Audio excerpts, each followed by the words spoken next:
What's up, Protos? TsucchieKage here, coming at you with another season video.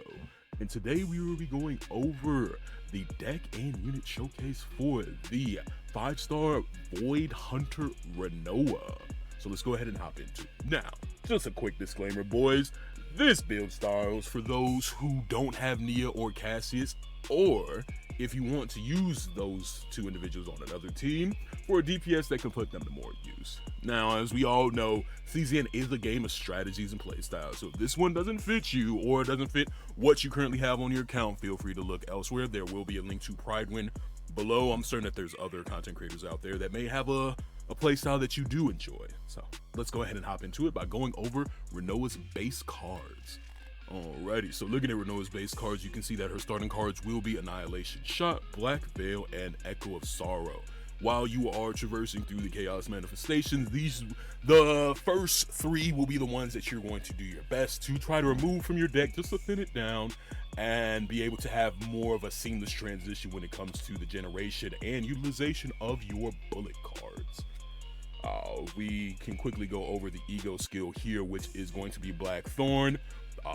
Renoa will essentially move all the dirge bullets that are in your draw pile, or if you come from other card games, your main deck, and place those into your hand as well as your graveyard, and then perform a specific percentage of damage depending on various different multipliers that are associated to your cards depending on your stat priority, your unit investment, and things of that nature. Now, let's go ahead and talk about just what I would say are my recommendations when it comes to epiphanies for the cards that you will be utilizing in your main deck. So let's show you the save data first, shall we? Because that's really what you all are here for. This deck does utilize the agony procs for additional damage, as well as the ability from once you use your second attack card, your damage does increase with the Flower of Dead Souls. So your mileage may vary depending on which equipment that you obtain during your runs, but we'll go over in the later section on what I would say would be recommended equipments for your swords, your chest piece, and your rings. Now, as you can see from my deck, unfortunately, the Chaos run that I ran through gave me all three of my basic cards back. However, I was able to keep majority of my epiphanies outside of Flower of the Devoured Fate, which we'll go over shortly. But with this specific deck, you have two versions of Outbreak of War for Echoes of Sorrows. So that way, at the start of your turn, you're going to be generating 2 dirge bullets. That will then assist with the bullet creation as well as the discard feature that's available for Flower of the Devoured Fate. And with the constant bullet generation that you have, this specific playstyle centers around generating bullets, exhausting them at the end of the turn, and then once you're able to utilize your ego skill, getting them all into your hand for a gigantic nuke from Last Ditch Effort. Now, since we've briefly gone over this, the current deck that we're using, let's go ahead and talk about what you should probably prioritize when it comes to chaos running. So when it comes to chaos running, you want to make sure that you duplicate Flower and Echo, adding Outbreak of War to Echo of Sorrow for the first turn, and if possible, the option for you can also select the ability to create a third dirge bullet. So if you are able to duplicate Echo of Sorrow at the beginning and then getting an epiphany to create an extra dirge bullet and then a secondary epiphany to then turn the card into an Outbreak of War, I feel like that would be the ideal situation for this specific playstyle. But if that's not something that you're used to, you can stick to this tried and true, replicate the upgrade card for Echoes of Sorrow and go from there. Now, once the duplication prioritization for Echoes of Sorrow has been completed, you do want to make sure that you pick either the first or fourth option when it comes to the Flower of the Devoured Fate, since these are the only ones that synergize well with the kit and allow you to continuously cycle your bullets into your hand for usage with your other unique cards. So if you're unaware of what the Flower of the Devoured Fate does, as you can see on your screen, you can either select option 1, which is discard up to 3 cards from your hand. Now, that does not mean that they have to be dirge bullets. You can discard other cards from your other combatants, or you can discard Renoa's cards to then generate your dirge bullets and activate the Dirge Bullet effect. Since they were discarded, they then proc to shoot your enemy. Or number 4, which is Draw 2, which gives you more draw and draw capabilities for your deck. And if there's a Dirge Bullet in your hand, which you should have with the Outbreak of War proccing every turn, you'll be able to draw an additional card, so that allows you to further search your deck and further mill your deck. So that reduces or removes the need for Cassie's Nia, and you'll be able to run other units that you may not have thought of that are more beneficial when it comes to Renoa. Now, briefly, we will be going over the Manifest Ego segment, and if I believe that this unit requires it, and what are her more valuable copies, I should say. Now, does Renoa require dupes to function? No, she doesn't at all. She is literally fine at base. You're able to clear all content because, as you can see, my Renoa is not duped, and I've been able to clear almost all content in the game. I'm just a little bit shy of level 40. Once I'm able to hit that, I'll be able to extend my units to level 50 and then go through and give a nice little once over to the deepest levels of the chaos. Now, I don't recommend chasing units in games like this due to the predatory practices of the duping system. However, if this is your main, if you have a lot of cash burning a hole in your pocket, you can chase after Renoa. I just don't recommend it, seeing how she does not have her own banner, so you'll be running the risk of pulling something else off of the standard. So just keep that in mind. Hoi hoi, post-editing, TsucchieKage here. I just realized that I was doing all that yapping and I never included this in the section. Her God, this is so AM2. I'm not calling this AM2. Her C2, her D2. We're just calling her Dupe 2. Her Dupe 2, Dupe 4 offer you the most value, and Dupe 6 is just a massive damage buff. Are chasing dupes for Renoa, you can be comfortable with C2. C4 is an extra bonus. It's nice. It does give you an extra stack, which is huge. And then C6, I'll probably just say, is a luxury. So anyway, let's get back into the rest of the video. Now, quickly, if we want to talk about partners for Renoa, her best in slot partners, in my opinion, will be in this order: Janet, Kiara, Akkad, then, and only then, do you pick Charity. That is the only options available to you right now. Now, if you're unaware of what any of these cards do, we'll quickly go over them in this video. So, Janet, as you can see here, she's able to apply 9% crit chance to the combatant if they're using a card that costs 1 or less. Well, congratulations, all of Renoa cards cost 1 or less, as you can see on your screen right now. Now, when the combatant uses 5 bullet cards, they are able to generate another handgun bullet, and that thing then has an increased damage percentage. This also, another thing that people don't really talk about that I feel is a drawback for Renoa, but gets offset with this card, is that the Eagle skill for Janet is an AoE. When you take Renoa is primarily single target until you proc her bullets at the end, and then it's just random which enemy that you hit, so it's still not AoE, it's primarily just single target. Let's see here for the next card we do have, and this is just going in the rank of priorities or feasibility when it comes to the unit. You will have Kiara. Kiara is, as stated here, if there are 10 or more cards in the graveyard, which you probably are going to be able to get with the constant bullet generation on your second and third turn, then your hunter will have increased damage.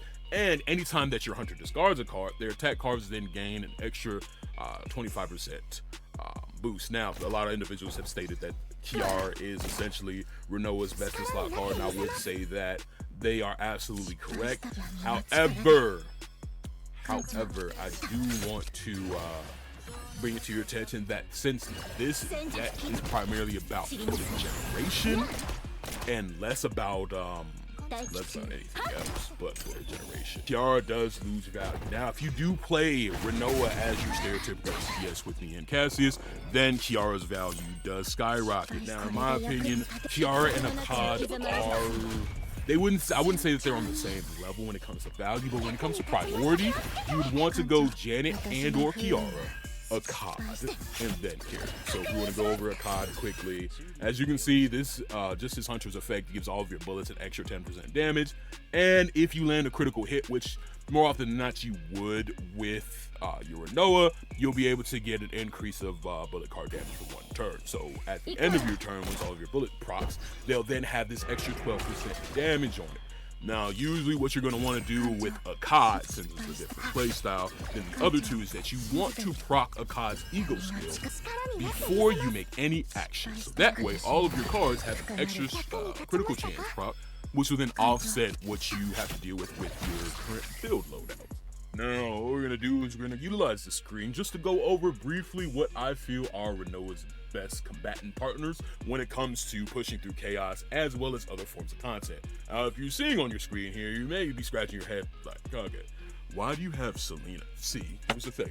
For this specific Renoa, and honestly for any and all other Renoas, Selena is the best in slot character for her due to the fact that she offers a ton of weakness break damage, and if you are unaware what Marked does, Marked increases the damage of your extra attacks by 100%. So if you're unaware of what an extra attack is, it's a Dirge Bullet. So Dirge Bullets will then gain an extra damage boost, so they'll do 320% damage when utilized on your turn, or the Dirge Bullets, you will essentially have a 120% extra damage, so it will just be the same value if you use the Dirge Bullet on your turn actively against the enemy mob. So if you have a mob that is Void Weak or that is Ravaged, pairing these two units together is very and highly synergistic.